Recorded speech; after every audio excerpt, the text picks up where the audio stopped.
عشان الفيديو الاولاني عجب الناس، النهارده بنصور تاني فيديو من قلب شغلنا ومن قلب مواقعنا. زي ما انتم شايفين دي مرحله بتكون قبل السيراميك مباشره، بننظف الدنيا بالشكل اللي انتم شايفينه ده.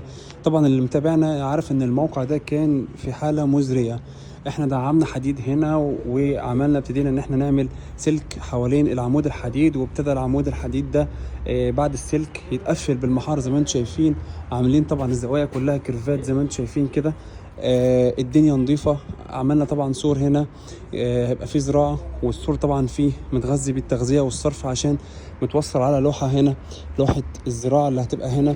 زي ما انتم شايفين الشغل كله نظيف، الشغل كله متغطي كويس جدا. اي خراطيف في الارض لسه هيكون في شاشة متحركة هنا فحسيب لها الشغل بتاعها، وكل حاجة مظبوط زي ما انتم شايفين. شوفوا النظافة، شوفوا الشغل، بسم الله ما شاء الله، حاجة محترمة.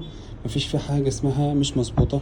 سلك الفوري، التغذية الفوري، الصرف، المحابس جوه الوحدة، زي ما انتم شايفين كل حاجة مظبوطة 100%.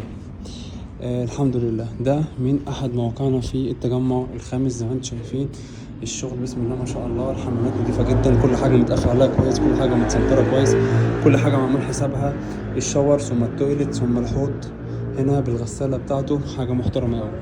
زي ما انتم شايفين ده هيبقى المطبخ كده مفتوح على كل الفيو ده. الشقة دي كان فيها بتاع 6 أوض تقريبا، وكلها متقفلة ومشاكل وقصص كتيرة جدا. زي ما انتم شايفين الزوايا كلها كيرفي زي ما انتم شايفين. مفيش غير اوضتين بس، كل اوضه دي اوضه مثلا من الاوض معانا. عاملين ان الكومودينات هنا هتكون بيلت ان جوه، وعندنا هنا غسالات برضو سوري التلاجة هتكون بيلت ان جوه.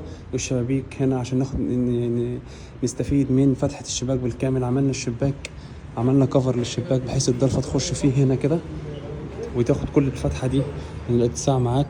التلاجة نفس الفكرة.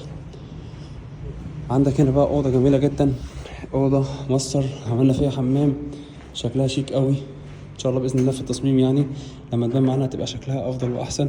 السخان الفوري، الشغل بتاعنا كل حاجه متظبطه ومظبوطه 100% بفضل الله. رايكم ايه يا جماعه في الشغل الجميل النظيف ده؟ وكلمه تشجع بقى الناس بتوعنا.